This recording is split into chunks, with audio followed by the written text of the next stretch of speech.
మా డైరెక్టర్ రామ్కి గారు ఇక్కడే ఉన్నారు. ప్లీజ్ జాయిన్ దిస్ ఇంటర్వ్యూ అండి. ఎస్, మీరు వచ్చి ఇక్కడ కూర్చోవచ్చు. సో రామ్కి గారు నమస్తే. Firstly hearty congratulations.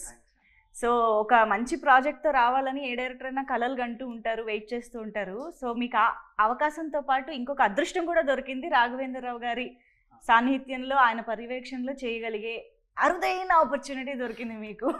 అది కూడా రాఘవేంద్రరావు గారు చెప్తున్నట్టు మీరు ఈ సినిమాకి చాలా విధాలుగా కూడా కాంట్రిబ్యూట్ చేశారు. సో చెప్పండి, ఓవరాల్ ఎక్స్పీరియన్స్ అసలు కథాసుధా.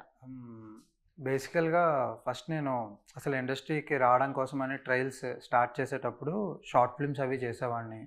అంటే నాకు ఫస్ట్ టీం ఏమి ఉండేది కాదు. ఫస్ట్ నేనే ఎడిట్ చేసుకోవడం, నేనే స్టోరీ రాసుకొని, నేనే యాక్ట్ చేసుకొని అన్ని వైజాగ్లో చేసేవాడిని. తర్వాత అలాగ ఒక 2-3 ఇయర్స్ చేస్తున్నాను. నెక్స్ట్ స్టెప్ ఎలా అప్రోచ్ అవ్వాలి, హైదరాబాద్ అలా రావాలి అని చెప్పి ఏవో ట్రై చేస్తున్నా, వస్తున్నా, అవ్వట్లేదు, వెళ్తున్నా. ఆ టైంలో సడన్గా ఇలా రాఘవేంద్రరావు గారి ఆఫీస్ నుంచి కాల్ చేసామనగానే ఈయనెందుకు అంటే నాతో ఏం పనా అన్నట్టు అనుకున్నా. బట్ చాలా భయపడ్డా. బట్ ఆయన అక్కడే కూర్చొని ఉంటే నేను లోపలికి రావడం, ఆయన చాలా కూల్గా నవ్వుతూ మాట్లాడుతూ ఉంటే, అంటే చాలా సీరియస్గా ఉంటారని అనుకున్నా. బట్ చాలా నవ్వుతూ మాట్లాడుతూ, నీ షార్ట్ ఫిల్మ్ ఒకటి చూశాను, అందులో ఇది బాగుంది అన్నట్టు అన్నీ డిస్కస్ చేస్తుంటే నేను అసలు షాక్ అయ్యాను. అంటే షార్ట్ ఫిల్మ్స్ ఇలాంటివి కూడా చూస్తారా అని నాకు తెలియదు అసలు. అలాంటివి కూడా అంటే చూస్తారని ఫుల్ అప్డేటెడ్గానే ఉన్నారు. సో అప్పటి నుంచి ఇంకా ఇలా అడిగారు, ఇలా ఒక యూట్యూబ్ ఛానల్ స్టార్ట్ చేసాము, నీలో ఏంటేంటి ఉన్నాయి స్కిల్స్ అంటే ఇలా చెప్పాను. ఇలా లిరిక్స్ రాస్తున్నాను సార్, ఇలా యాక్ట్ చేస్తుంటా, డైరెక్ట్ చేస్తుంటా అంటే, ఇంకా ఏంటి నీ టాలెంట్స్ చెప్పు అంటే ప్రతి దాంట్లోని సూపర్వైజింగ్ చేయడం, అంటే ఎక్కడెక్కడ మిస్టేక్స్ ఉంటే దాన్ని బెటర్ చేయడం, సజెషన్స్ ఇవ్వడం, ఇలా ప్రతి దాంట్లో నేర్చుకున్నాను. బేసికల్గా ఇంకొక థింగ్ ఏంటంటే, కేవలం ఏదో కథ పరంగానో ఇంకొక రకంగానే కాకుండా ఆయన పర్సనల్ ఎక్స్పీరియన్సెస్, అంటే ఒక మూవీస్లో వర్క్ చేసేటప్పుడు ఆర్టిస్టులు, ఆయన సీనియర్ ఎన్టీఆర్ దగ్గర నుంచి లైక్ అల్లు అర్జున్ దాకా అందరినీ ఆయన వర్క్ చేశారు కాబట్టి ఏ ఆర్టిస్టులు ఎలా ఉంటారో వాళ్ళని ఎలా మేనేజ్ చేయాలి. ఎందుకంటే స్టోరీ రాయడం, డైరెక్షన్ చేయడం మాత్రమే కాదు, మేనేజ్మెంట్ స్కిల్స్ కూడా చాలా ఇంపార్టెంట్ అని చెప్పి మాకు ప్రతిదీ పర్సనల్ ఎక్స్పీరియన్సెస్ షేర్ చేసుకోవడం, అది చాలా లక్కది. ప్రాక్టికల్ నాలెడ్జ్ చాలా ఇంపార్టెంట్. అవన్నీ మాకు రోజు షేర్ చేసుకోవడం. నాతో పాటు ఇంకా చాలామంది, ఒక 10-15 మంది ఇక్కడ ఆఫీస్లో ఉన్నాం. మమ్మల్ని అందరినీ కూడా రోజంతా మార్నింగ్ అంతా ఏదో ఒక స్టోరీ డిస్కస్ చేయడం, షూట్స్ చేస్తూ ఉండడం, ఈవినింగ్ వెళ్ళి మేము రామానాయుడు స్టూడియోలో వెళ్ళి పికిల్ బాల్ ఆడడం, ఇదే మా డైలీ రొటీన్ అన్నమాట. బ్లెస్సింగ్ నిజంగా. అసలు నాకు కూడా ఏంటంటే, ఈ కుర్రాళ్ళల్లో నేను కుర్రాడిని అయిపోయి నా వయసు మర్చిపోయి వీళ్ళ కథలు వింటా ఉంటే చాలా ఇంట్రెస్టింగ్గా ఉంటాయి. అంటే ఏ కథలు సార్ రాసుకున్న కథలా, మామూలుగా యూట్యూబ్ బ్యాచ్, ఇన్స్టాగ్రామ్ బ్యాచ్ వేరమ్మా.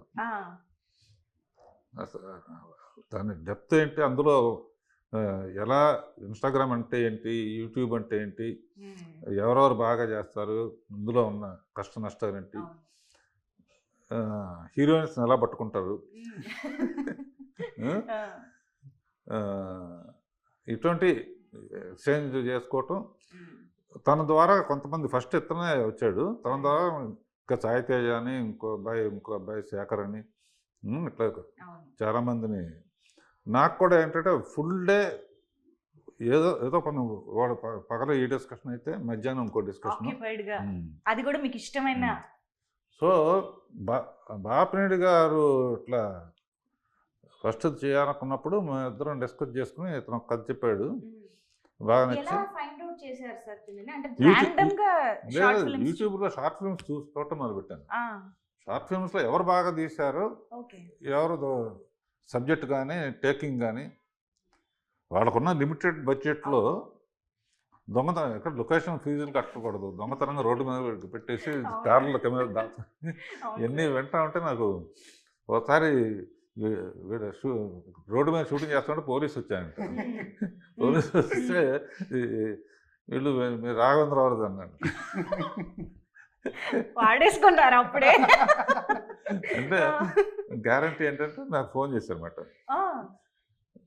ఏమైనా బాగున్నావు ఏంటి, ఎండలో చాలా కష్టపడుతున్నట్టానో, సార్ మీతో మాట్లాడు చాలా ఆనందంగా ఉంది. అంటే కుర్రాళ్ళు తీసుకుంటున్నారా మందే అది, నువ్వు కూడా ఏదైనా వేషం వేయాలనుకుంటే ఎప్పుడు అంత టచ్లో ఉండు. ప్రతి వాడికి యాక్టింగ్ ఉంటుంది. అవును సార్. సో నెక్స్ట్ ఇప్పుడు ఇది ఈ లైఫ్ పార్ట్నర్ అనుకున్నప్పుడు ఇతను రాసిన దాంట్లో హీరోయిన్ చాలా పవర్ఫుల్ క్యారెక్టర్. హీరో కొంచెం కాంప్లికేటెడ్ ఎక్స్ప్రెషన్స్ ఇవ్వాలి, పవర్ఫుల్ క్యారెక్టరు. అండ్ నా దృష్టి ఎప్పుడు అందం మీద పడతా ఉంటుంది.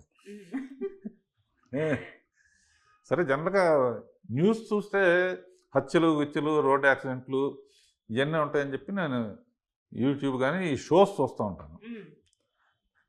యూట్యూబ్లో కొన్ని చూసిన దాంట్లో ఒక అందమైన అమ్మాయి కనపడింది. సరే ఆ అమ్మాయి షోస్లో కూడా చాలా గొడవ చేస్తుంది. ఎవరు అమ్మాయి అని ఎంక్వైరీ చేస్తే ఇట్లా చెప్పామట, సోనియా సింగ్ అని. ఏ దేశం నుంచి వచ్చింది అంటే వెంటనే పిలువు ఆ అమ్మాయి సంగతి తెలుద్దాం అని చెప్పి